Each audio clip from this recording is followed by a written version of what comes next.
আপনার ফোনে কোনো ধরনের বিপজ্জনক অ্যাপস আছে কিনা এবং থাকলেও সেটি কিভাবে আপনি চেক করে দেখবেন, এবং চেক করে দেখে যদি দেখেন যে কোনো বিপজ্জনক অ্যাপস আপনার ফোনে রয়েছে তাহলে এটি আপনি চাইলে আনইনস্টল করে দিতে পারবেন। খুবই চমৎকার একটি কাজ শিখতে পারবেন যদি আমার ভিডিওটি সম্পূর্ণ দেখেন।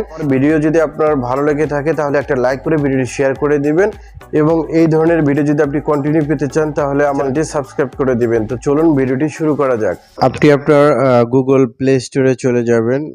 গুগল প্লে স্টোরে যাওয়ার পরে আপনি সবার উপরে দেখতে পাবেন হচ্ছে আপনার জিমেলের যে লোগোটি রয়েছে, আপনার জিমেলের লোগোতে একটা ক্লিক করে দিবেন।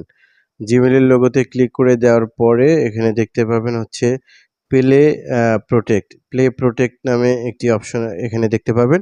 তো আপনি প্লে প্রোটেক্টে একটা ক্লিক করে দিবেন। দেওয়ার পরে কিন্তু এখানে এরকম একটি ইন্টারফেস আপনি দেখতে পাবেন।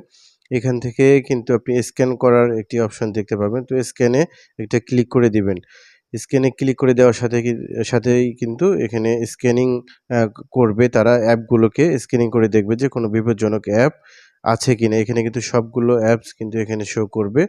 তো স্ক্যানিং করে দেখার পরে যদি দেখে যে কোনো একটি অ্যাপ হার্মফুল অর্থাৎ বিপজ্জনক, এখানে দেখতে পাচ্ছেন নো হার্মফুল অ্যাপস ফাউন্ড, অর্থাৎ আমার এই ডিভাইসে কোনো ধরনের বিপজ্জনক অ্যাপস কিন্তু নাই। এখানে টিক মার্ক দেখাচ্ছে, গ্রিন টিক মার্ক কিন্তু এখানে দেখাচ্ছে। যদি আপনার এরকম দেখায় তাহলে বুঝবেন যে আপনার ডিভাইসে কোনো ধরনের বিপজ্জনক অ্যাপ নাই।